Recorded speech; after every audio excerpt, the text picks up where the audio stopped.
Au niveau du FONAC, nous avons pour mission d'apaiser le peuple. Nous avons pour objectif de faire en sorte que la paix règne dans le pays. Nous voulons que l'on comprenne bien ce qui se passe. Jusqu'à ce jour, personne, à notre avis, n'a pu donner un élément concret de l'application de cet article 146 dont parlent les honorables députés. Nous, au FONAC, on a fait une simulation. Allez-y. Et je propose que l'on puisse donner copie à tous ceux qui sont sur le plateau pour que nous puissions opiner sur ça. Que dit l'article 146? Il faut le lire, parce que chaque fois, chacun interprète comme il veut. L'article 146 dit ceci. Seuls sont éligibles à l'attribution des sièges les listes ayant recueilli au moins 20% des suffrages valablement exprimés dans chacune des circonscriptions électorales législatives.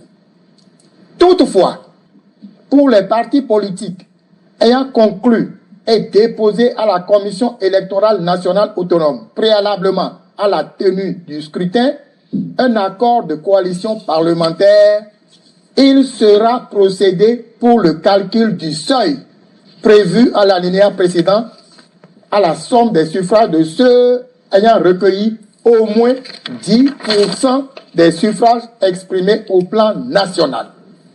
Voilà ce que dit effectivement l'article 140. Nous, au FONAC, nous avons fait une simulation. Et je souhaite qu'on puisse le mettre à l'écran pour que tout le monde voit, si c'est possible.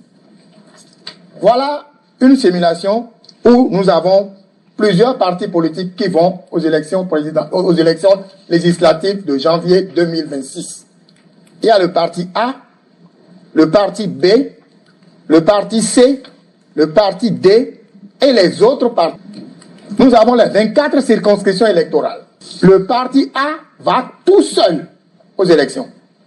Selon l'article 146, il a obtenu 68% des suffrages valablement exprimés dans la première circonscription, 62% dans la deuxième, 57% dans la troisième, 79% dans la quatrième, 70 dans la cinquième, 72 dans la sixième, 54 dans la septième, 56 dans la huitième, 64 dans la neuvième, 63 dans la dixième, 71 dans la onzième, 72 dans la 74 dans la douzième, 70 dans la treizième, 47 dans la quatorzième, 69 dans la quinzième, 66 dans la seizième, 57 dans la dix-septième, 62 dans la dix-huitième, 57 dans la dix-neuvième, 76 dans la vingtième, 15% dans la 21e, 22% et 59% dans la 22e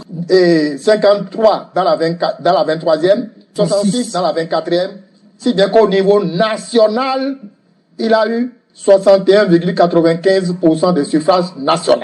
Il va tout seul. Bien. Le fait que seulement dans la 21e circonscription, il a eu 15%, il n'aura droit à aucun député. C'est ça ce que dit le code.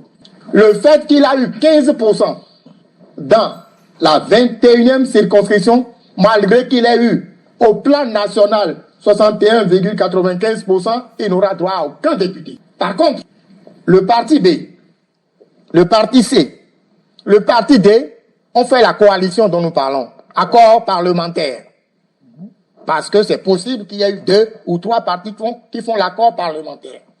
Alors, le parti B, lui, il a eu dans la première circonscription 8%. Dans la deuxième, 12. Je continue. 16%, 8%, 7%, 8%, 12%, 8%, 8%, 9%, 8%, 8%, 9%, 13%, 9%, 9%, 9%, 9%, 9%, 5%, 26%, 14%, 14% et 8%, soit au total, au plan national, il y a eu 10,25%. Le parti C a eu 9, 13, 12, 4, 9, 8, 9, 8, 9, 8, 8, 8, 9, 12, 9, 9, 9, 9, 10, 6, 27, 15, 12, 18. Au total, au plan national, il a eu 10,41%. Le parti D a eu 10,7, 8,7, 11, 8, 9, 9, 12, 12, 9, 9,7, 9,7, 9, 9,7, 20, 10, 10,7, 11,7, 10,7, 10,7, 10, 21, 10,7, 16, 8. Au total, il a eu 11,12%. Selon le code, l'article 146 que nous venons de lire, le parti A, qui a au plan national 61,95%, n'aura droit à aucun député. Et les partis B, C et D, a fait l'accord de parlementaire déposé à la Sénat avant les élections. Chacun des partis, c'est-à-dire le B, il a eu 10,25%.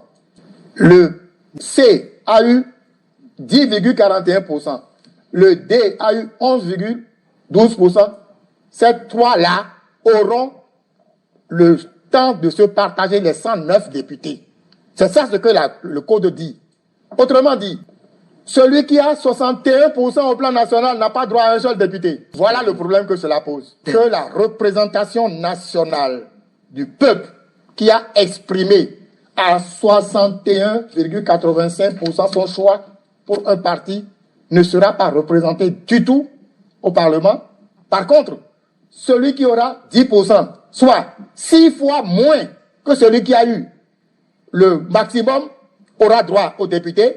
Celui qui a 10,41%, soit 10 fois moins celui qui a eu plus, n'aura pas de député, etc. Voilà le problème.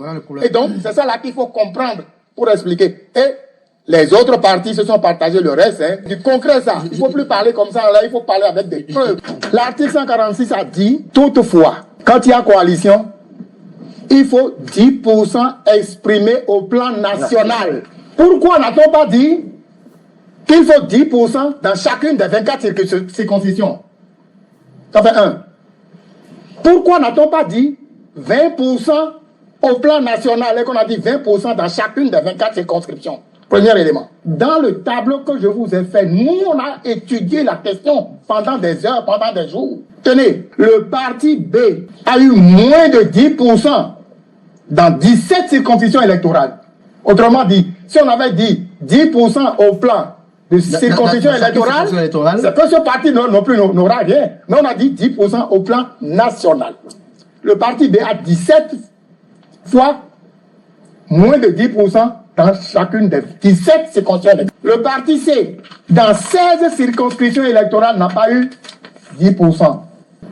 Quand on a dit 20% au niveau de chaque circonscription électorale, on aurait pu dire, quand il y a coalition, il faut 10% au niveau de chaque circonscription électorale. On n'a pas dit ça.